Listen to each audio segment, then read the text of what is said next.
Welcome to the Three Mouseketeers, the sibling podcast that understands your Disney addiction. I'm Jared. I'm Amanda. And I'm Emily. Tonight's episode, we are going to be selecting Disney princesses in a fantasy draft style system to go up against villains that we select next episode. But first, let's go ahead and get into some trivia. You guys ready for the question? Why, yes. Yeah. All right. This one is going to be coming from High School Musical. Are you guys familiar with this at all? Like, have you watched it? Do you know it? Why do you pick the randomest shows to do trivia on? Like, can't you do some, real Disney movies? Well, I want to keep it very broad. And I want to select questions that people at home would know, possibly. So even though this is for you and Emily, it's more for everybody to enjoy. You're stuck on the teenage kid movies because last time you chose Descendants. Mm-hmm. And this time you're choosing High School Musical. This one's High School Musical. You're ridiculous. Let's go. But before that was Gravity Falls, I believe, right? I could be wrong. But I know I had a Gravity Falls question before. Okay, well, anyway, here is the question. What is Troy's basketball number in High School Musical? 500. 500 makes a lot of sense. Okay. So I actually liked High School Musical. I feel like that was definitely like a my teenage years sort of movie. So I should know this, but I haven't watched this since I was like 15. But for some reason, 23 is standing out in my head, and I don't know why, but I'm saying 23. I was thinking 25. 23 is a pretty good choice. 25 is okay, but it's not as good as 23. And I say that only because Michael Jordan was 23, so... Maybe I'm confused. Michael Jordan, Zac Efron, same difference. I'm still going to go with it. I don't know why. I don't think it's right. You're going to go with 23. Yeah. Amanda, what are you going with? Apparently not 25, because apparently that's wrong. Well, or maybe I'm just throwing you off. 22. It's close to 23, but it's not 23.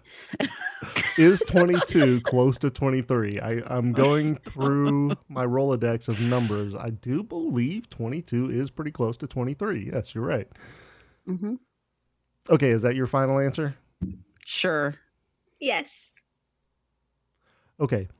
You were both wrong. Okay. I figured. Is it 11? It is not 11. You want to give us another number? You want another guess? Is it 2? It is not 2. Okay, then I got nothing. It's not 1. Man, I felt so confident with 23. 13. I mean, like I said, Amanda with 13, that's 10 less than 23. I would remember if it was 13. 13 is my lucky number. It wasn't 13. It was not 13. You are correct. The correct answer is 14. 3. Oh. I was just going to start naming every number. Just start with 0 and go up. Well, I'm disappointed. I mean, okay, look, 23 is not a bad guess. Just because, I mean, Michael Jordan, the best basketball player ever, was 23. You would think that might be like an homage to Michael Jordan being 23 or something. Yeah, but I didn't know that. Well, then never mind. I take away your badge of honor back. Yeah. Yeah. I am very disappointed in your choice of questions. So, okay, let's go. I mean, it's just random trivia, so. It is, but I want some more Disney-ish. But then you brag about how well you know Disney and how I'm so dumb for picking these questions. So I gotta make them a little bit more difficult. Okay. I'm going to ask you a question next time. No, and that's not how trivia works. Okay, Emily, why don't you go ahead and get into the history fact? Okay, for this week's history, I wanted to take us to the West Coast to Disneyland. So, as we all know, Disneyland has two parks. We have Disneyland Park and we have California Adventure. But what most people don't know, and what honestly I didn't really know, is that 10 years before California Adventure opened, the plan for a second park was actually a West Coast version of Epcot. So instead of being called Epcot, it was going to be called Westcott, of course. Haha, like, West Coast, Epcot. Kind of funny name. Anyway, so it would have been modeled after Epcot, like pretty closely, but it would have had, instead of like, how we have that silver spaceship Earth, apparently it was going to have a giant gold spaceship Earth. And it also was going to be the first Disney park to have hotels actually inside of the theme park instead of like on the outside, like how it is now. But it was ultimately scrapped because people around Disneyland were really just not having it, like people who lived there. And they were saying that the light pollution at night was going to be too intense, and the giant gold spaceship Earth was going to be a huge eyesore. And so they scrapped it. And then Michael Eisner came up with California Adventure. Which is a much better idea than a second Epcot. Yeah. See, I don't think so. Because California Adventure kind of really missed the mark. Like, it's better now, it really is. Like, it's a way better park than it used to be. But California Adventure was not it for a long time. No, and I don't necessarily think that California Adventure was necessarily the right fit either, because you're drawing people who are already local. So why do local people want to go to a place about where they live? Yeah, exactly. I totally get it, but I don't think a second Epcot would have brought people to California. Okay, I'm going to stop you right there and say if you built a Texas park in Texas, people would flood to it. Okay, but that's Texas, and us Texans love our Texas, so that's Well, different. I have a is love-hate. different. You have to realize Texas is different. I mean, it's its own country, so Exactly. Texas forever. Okay. Now that we got that out of the way. Yeah, I think that California Adventure is probably the better way to go. Not that it is the best way to go. I think that there's definitely better selections that they could have made for the park, but Yeah. I mean, having a second Epcot doesn't seem like it would be a great idea.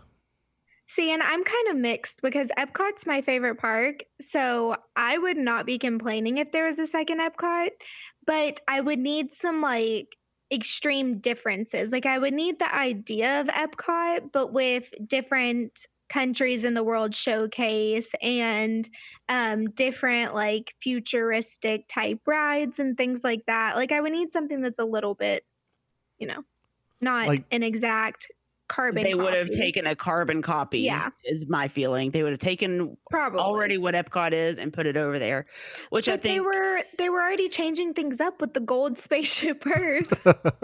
woo, what a big difference. Okay. Question. What countries are we going to put in the second Epcot? It was going to be the same exact countries. I know, have but a if feeling. we're talking about having a different lineup of countries, what countries are Australia, Okay, yes, Okay. Australia. Thailand. Do Thailand. We could do Lebanon. Shout out to my people. There you go. We got other countries. I don't know. It just seems like Epcot is the perfect mix of countries already. Spain. You could put Spain in there.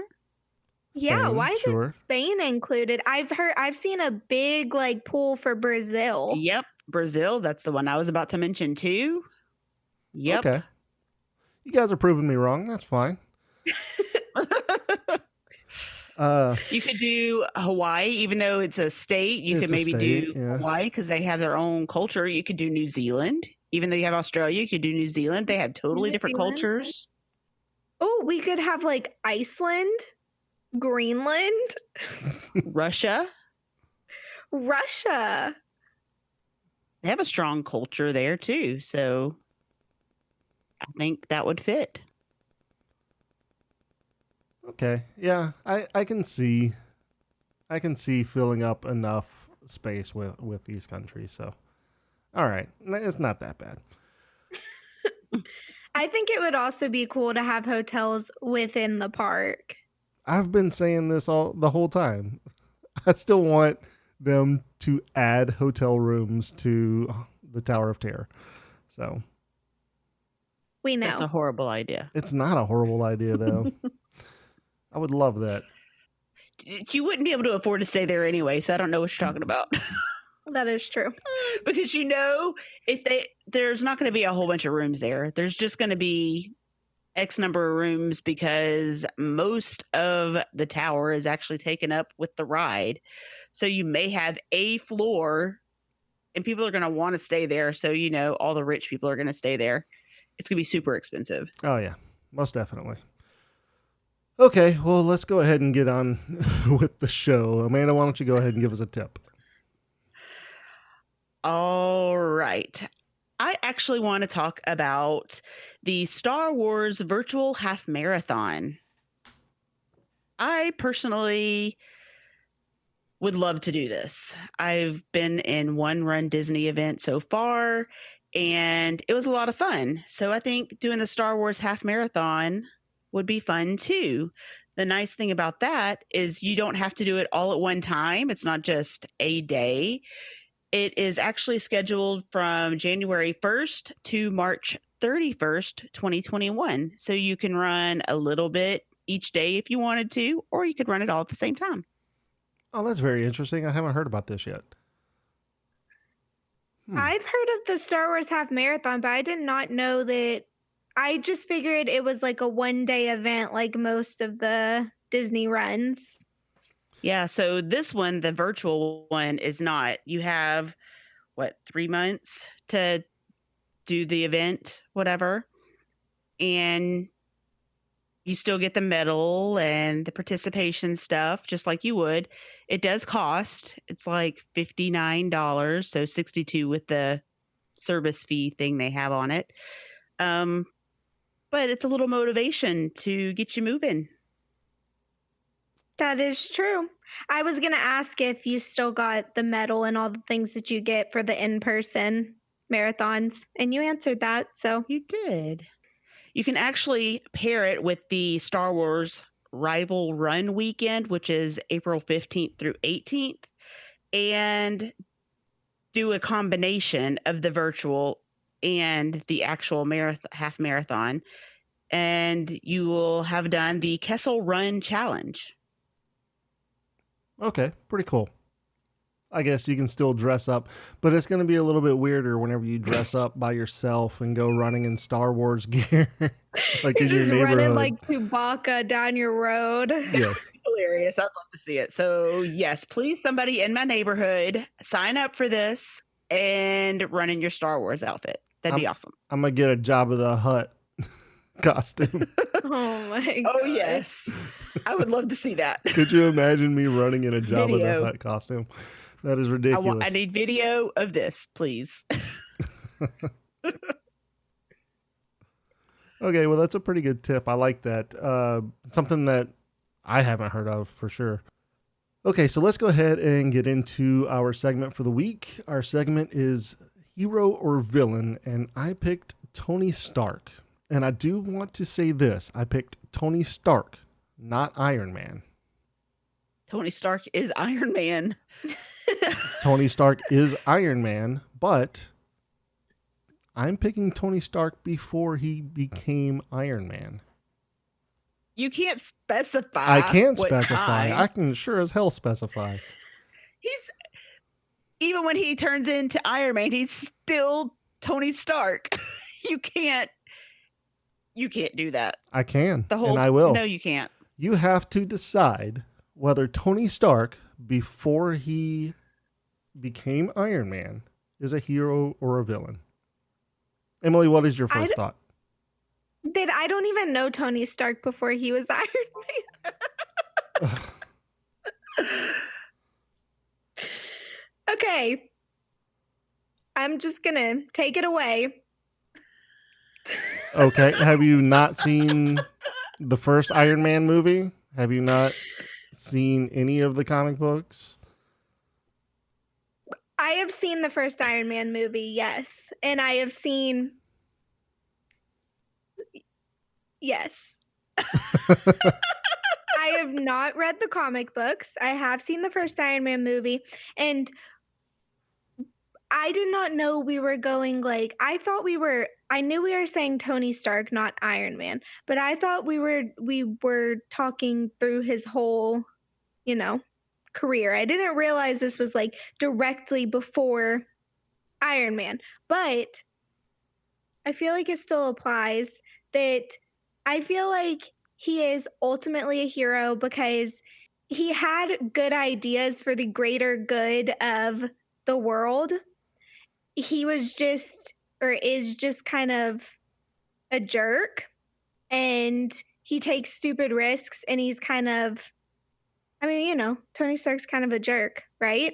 Don't y'all agree? Yeah, he's a bit of a narcissist. Yeah. Yes. But I think that even though sometimes his ideas are poorly executed, he has good ideas that he thinks will benefit the greater good. Okay. So hero. All right. Amanda, what about you? Okay, I want to play devil's advocate here for just a minute. What about Thanos? Thanos had ideas about how to make the world better, and we call him a villain. Well, I think I said he was a hero. Okay, Jared doesn't count. Anyway, we say he's a villain, so what makes them different? I don't know. Tony Stark, like, if you look at his... I guess in the middle of his career as Iron Man, he was kind of a villain.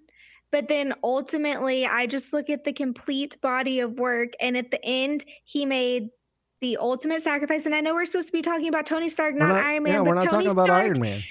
Tony Stark is the man behind the mask. So... It's Agreed. One and the same. And I just have to say, like, ultimately, we all know that he made the ultimate sacrifice of himself for his friends and family. And to me, I can't look past that and say that he's a villain, because at the end of the day, like, he did something amazing and great, and he's a hero for it. Yeah, Iron Man is. You're right. Oh my gosh. Tony Stark is Iron Man. Iron Man does not have his own brain. Exactly. Tony Stark runs him. Okay, Amanda, so what are your thoughts? If you have to go until he turns into Iron Man, which is ridiculous, then I'll probably have to say he's a villain. Okay. And why? Because of a lot of the stuff M said about him. He's narcissistic. He's basically Gaston. Yeah, which Emily loves. I know. He's basically Gaston. With the women, with the everything, just his whole attitude. And he creates these massive weapons. He's a weapons dealer, he comes up with all of this stuff to, yes, in a way to help his country, whatever, but he's hurting other people with it. So I don't know. For that aspect, I'd have to say he's probably a villain. But For the whole thing, if you're taking the whole thing into consideration, then obviously he's a hero. Okay, but we're not taking the whole thing into consideration because I put strict limits on before Tony You Stark can't turned do into that. Iron Man. I can do whatever I want. Because you have to do Tony Stark the person, the whole thing, not just part of him. No, you don't. Yeah, you So do. I'm going to go ahead and say that Tony Stark is a villain before he turns into Iron Man, for pretty much the same reasons Amanda said. He's a narcissistic, alcoholic womanizer, and those things are not great. No, but you have to look deeper than that. You don't have to look deeper than that because You should. Tony Stark, whenever we're first introduced to him, he's not a great person. He is a billionaire playboy who is not doing anything really productive for the world. He's creating weapons for just about anybody, and there's no cap to what he's doing. So in turn, it's pretty much hurting everyone. Okay, but I looked at this as Tony Stark as a whole. Okay, well, Which is what you should do, because you shouldn't, we're not because gonna those go are and the look at stipulations that I put into place. we're not just going to look at Jared as a high schooler. You know, we're not just going to stop and say, "Oh, nope, we're not talking about Jared as But a if I ever villain, asked the you, whole hey, thing." but if I ever Exactly, asked you, villain. hold on. But if I ever asked you, how was I as a person whenever I was a teenager? Would you be able to answer that? Yeah. Exactly. So that is the question that I have at this point. Who was Tony Stark at that time in his life? Okay. Okay, so I guess the consensus is before Tony Stark is Iron Man, he is a villain. Is that correct? Sure. Yep. Emily doesn't sound too excited about it. Amanda doesn't sound too excited about it. Honestly, I mean, I know why you guys want to look at him as Iron Man as a whole, because he is one of the best characters in the Marvel Cinematic Universe. Okay, well, let's go ahead and move on to the main topic. The main topic is going to be a team of Disney princesses. We're going to go through a fantasy draft of sorts and pick 3 princesses, one for each, and they're going to go up against villains that we select next episode. So the official list of Disney princesses right now has 12, which is a little shorter than I thought it would be, and I think that most people are going to be kind of surprised at who is not on this list.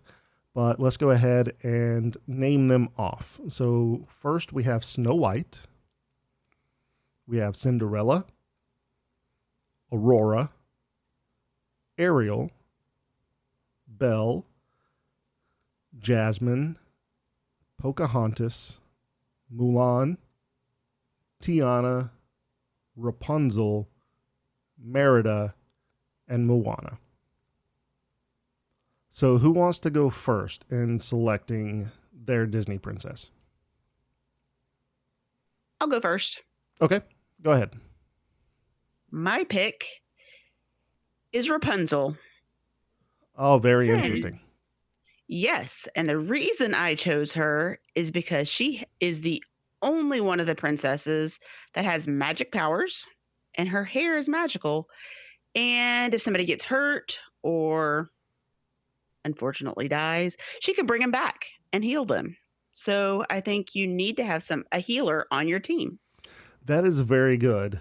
You're going like D&D terms with this, and I love it. Oh yeah.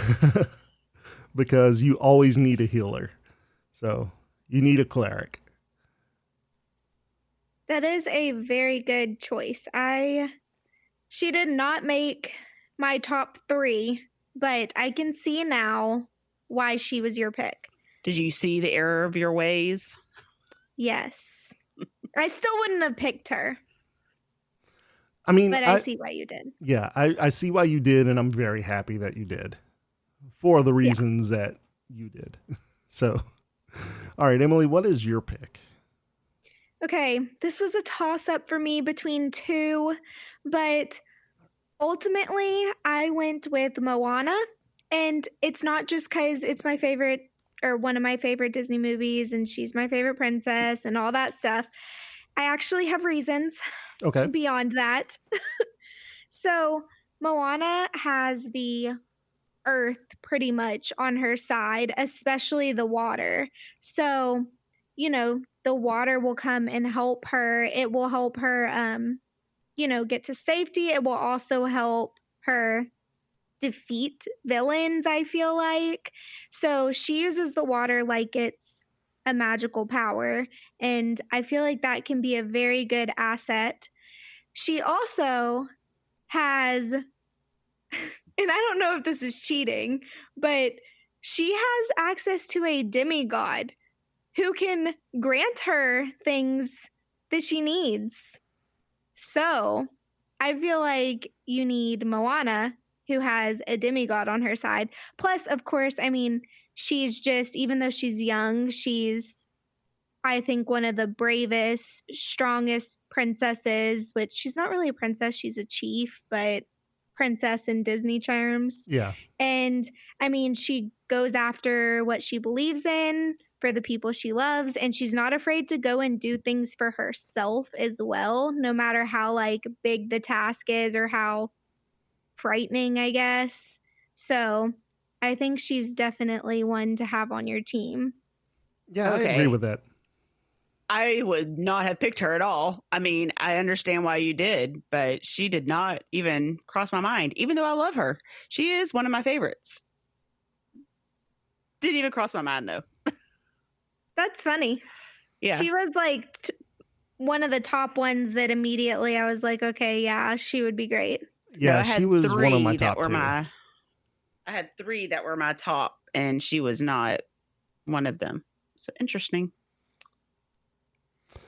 Okay, I'm going to go ahead and select mine. And I'm very happy with this choice because I also thought of it in D&D terms. And I didn't think that either of you were going to pick her. I picked Merida. See, She was one of my top. Yeah, she was one of my top ones as well. So Merida, obviously, the range weapon, right? You can't, if you can't reach her, you can't hurt her, right? So, Right. but she can obviously hurt you from distance. Yes. So Merida is one of my favorites, and I'm happy that I got to pick her.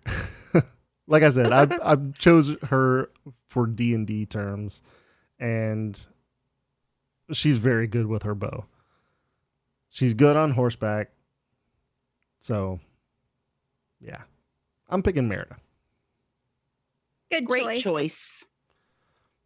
Okay, well, let's go ahead and talk about our backups, like who we didn't select and kind of why we didn't select them. Amanda, who was on your list as well, other than Rapunzel? So my top three were Rapunzel, Merida, which both of them were chosen, and my third that would have made my dream team would have been Mulan. Mulan's very good. She's a fighter. I mean, she joined the army when they were looking for a male and didn't want her father to go fight. And she put herself on the line to take her dad's place. And out of all of the Disney princesses, I think she has hurt the most people. Oh, no, she most definitely has the biggest kill count of any Disney princess. Yeah. So I would have really liked to see her on my team. Those would have been my three top picks. Okay, very good. What about you, Em? Mine are actually the same as Amanda. Really? Yeah, Mulan was my second one. So if one of y'all took Moana, I was going to go with Mulan for pretty much the same reasons as Amanda did. I mean, she's a fighter, she's a warrior, she is amazing and strong and brave and, can ultimately fight. So that's why I was going to go with her. But y'all both took my other top two. So. Okay, very good. It kind of shows that we're all in the same mindset when we're selecting these princesses. Mine was pretty much the same, Moana and Merida. But my third, and this might kind of surprise you guys, is Cinderella. Wow. What the heck? I don't want her on my team. So why? To fight against villains. She can communicate with animals, first off. So that can come into advantage. But you might say that Snow White can do that as well. And what really makes Cinderella better than Snow White? That's a fairy godmother that can come and grant her wishes. Okay. So kind of my same thinking with like Maui from Moana. Yeah, to some degree. And I feel like those are cheating. I mean, those aren't cheating though, because it comes with the princess. Yeah. But you're not bringing all of their sidekicks. I'm bringing Hey Hey. What's Hey Hey gonna do? Hey Hey's gonna distract everybody. And everybody's just gonna be like, what is going on? Yeah. He's the comic relief. There you go. And Pooh is a snack, I guess. Oh. Poor Pooh, he's so cute. I know, I love him. I just want to snuggle him.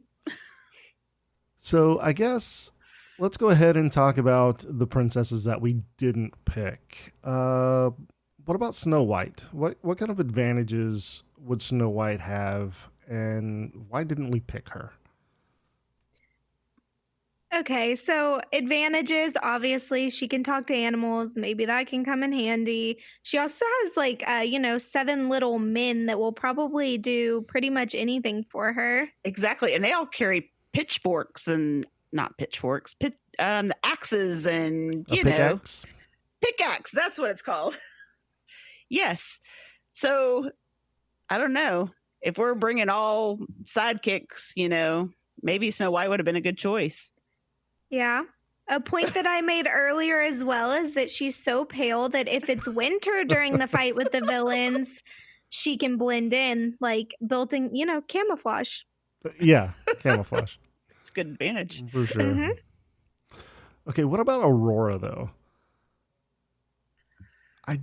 This one, I'm having a tough time finding I don't see any real advantages. She can sleep through it? I don't know. I guess to the same degree she has 3 fairies on her side. That's true. 3 fairies instead of 1 fairy godmother? But her little fairies are not as powerful as a fairy godmother. Yeah. Yeah, and they're also just kind of a little bit ditzy and... Well, they're always fighting each other. They probably get distracted. Yeah, exactly.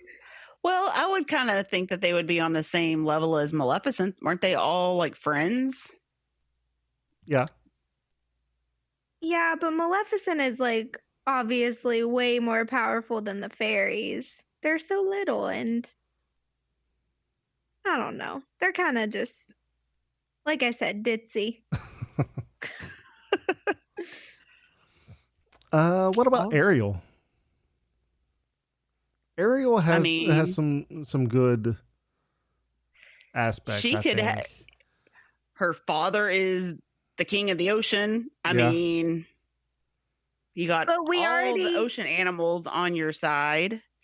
That's true, but we already have Moana who has the ocean on her side. But she has the ocean, where Ariel has the ocean animals. Okay, but that's kind of like saying Aquaman is a real superhero.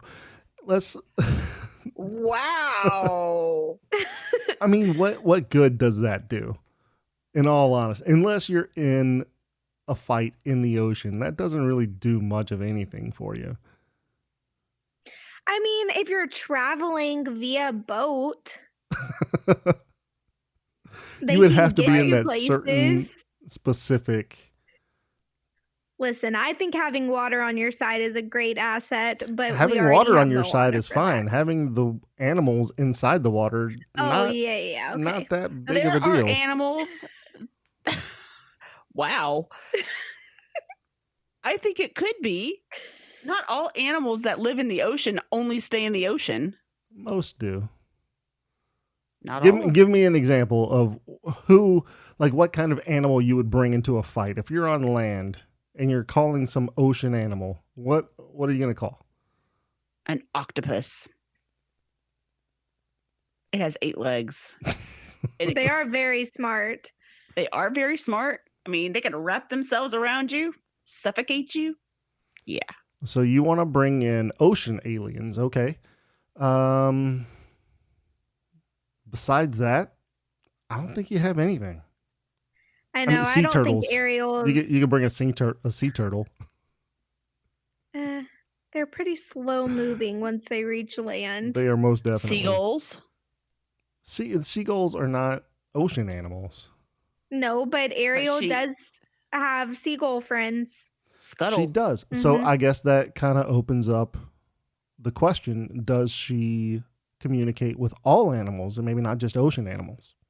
Probably, honestly. She probably could. They just never delve into that, as far as I know. I just don't see anything significant about her. She's not a very strong, dominating female.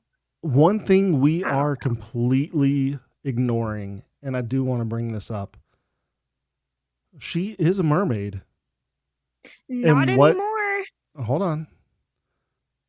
What do mermaids do? They sing songs. They are sirens of the ocean, and they beckon you to your death, basically. But if a mermaid is singing to you, you are basically supposed to be in a trance, right? So that might be a very good power to have in a fight. Yes, but I don't know if... True. I just don't. Are we, we're talking Ariel while she's still a mermaid? Because she gave up her mermaidness. But I would think just because she has legs, she's still a mermaid, even though she has legs. I don't know. I mean, her daughter was a mermaid. True. No, I just don't see it for her. I agree, Jared. I think she could potentially have been a decent choice. I mean, I like our team, but I think she could have been a decent choice. She's kind of gullible and not the brightest, though, and that worries me for her decision making. I mean, that's fair. Maybe in the first movie, but I think she grew with the other movies. Yeah, but I think we're just talking about movie number 1. No, we're talking about the person as a whole. Come on in. Oh, well, she was just very like Iron Man.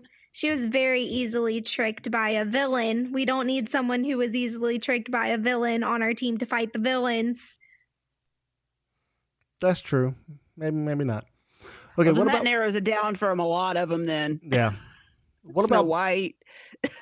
What about Belle? Belle is very intelligent. She is very intelligent. I just don't know how that translates into a fight with a villain, per se. I mean, maybe outsmart them. Okay. But I'm thinking like a fight. Maybe she's the field general. She's making the decisions. But if there's only 3 of them, do you really need somebody telling you what to do? I mean, maybe. If you have a great strategy that nobody else is thinking of, you can direct people into strategic points. Okay. That's a good point. Yeah. I mean, nice strategy. I think her only real asset is her smarts. Yeah. I just think with a team of 3, you probably need somebody who's actually going to fight. Probably. I agree. All right, what about Jasmine? She has a magic carpet. Aladdin has a magic carpet. Yeah, but I mean... They're married. Exactly. His is hers, hers is his. Okay. Yep, fair. Exactly. And she has a tiger. Yeah. Yes. She does. Tigers are big. Cats. Mm-hmm. Anything else though for Jasmine? I mean, I would say that she's intelligent as well. She is. She is. But yeah, beyond that, I mean, no magical powers. She doesn't have the genie on her side anymore because the genie's free. Well, Genie is free, but they were still friends. Yeah, but he can't grant any more wishes, so he's kind of just a normal human. But he had magic still. Even though he wasn't a genie anymore, he still was magical. Okay, so if he was fighting with them, that could be an advantage. Yeah. Okay, what about Pocahontas? I mean, one with nature? Yes. She probably has some good navigating skills. Probably. Tracking skills as well. Yes. Mm-hmm. She has a lot of animals that she's friends with that could attack. That's true too. Yeah, raccoons sometimes have rabies. There you go. Good point, Emily. Thank you. Yep.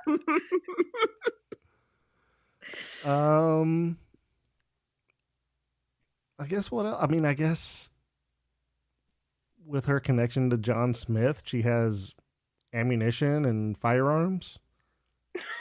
I guess that's something, right? That's kind of an advantage. Yeah. But does she know how to use any of it?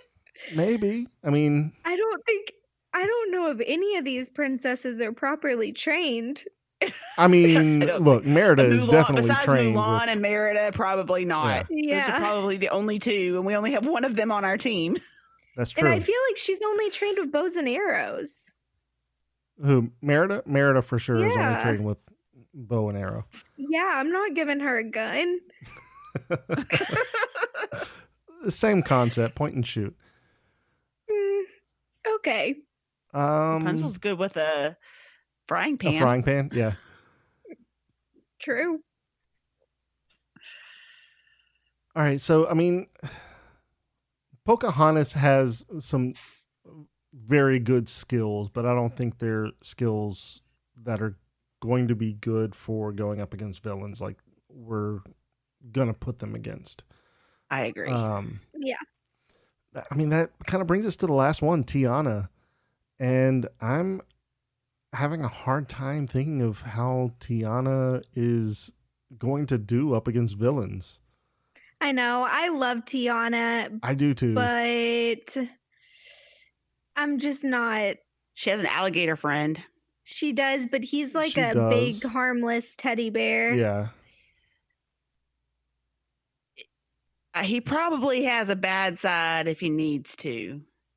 Maybe, maybe not. And he has other friends. Yeah, but his friends are in the band.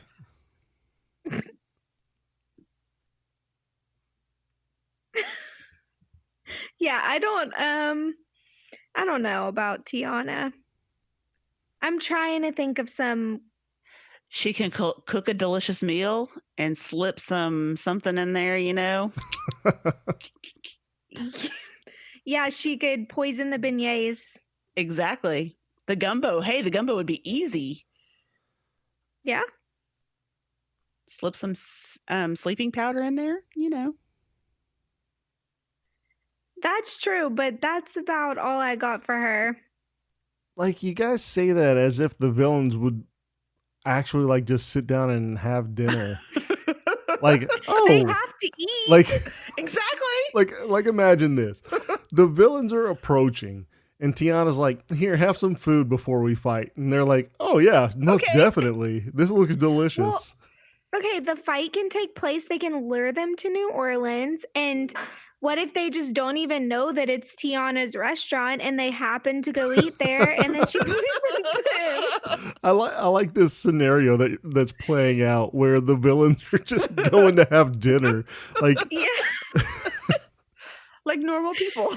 They have to. Oh man, guys, I'm really excited about this fight we're going to tomorrow. Let's go have dinner and kind of talk strategy. Yeah, they need to fuel up. Exactly. It's ridiculous. Oh, so she probably should serve some carbs then. Yeah. Beignets. I mean, other than the very good, she can just poison the food. I don't really see any other advantages to having Tiana on the team, which makes me upset. Hold on. Okay. What's the guy's name? Big Daddy? Mm-hmm. Has lots of money. He could bribe them. Is that not where you were going with that? No. Oh. I awesome, thought though. for sure that's where you were going with it. No, but he does have lots of money, so he can buy an army if he had to, or I don't know that he has weapons, that much money. or- I don't think he has army money, Amanda. Well, you never know. He probably has a lot of friends that would Oh, that probably. would fight. Probably so. So I don't know. Maybe she could be a good asset. I don't know. I mean, we do know that Lottie would pretty much do anything for Tiana. So she would Right. convince her dad into doing anything that he could do. Exactly. Yeah, that's a pretty good point. I still don't think she's qualified. I don't think so either, but I mean, money and finances do come into play whenever you're talking about a fight. But I think that we have a pretty good team. Me too. Me too. So we have Rapunzel, we have Merida, and we have Moana. Right. Yep.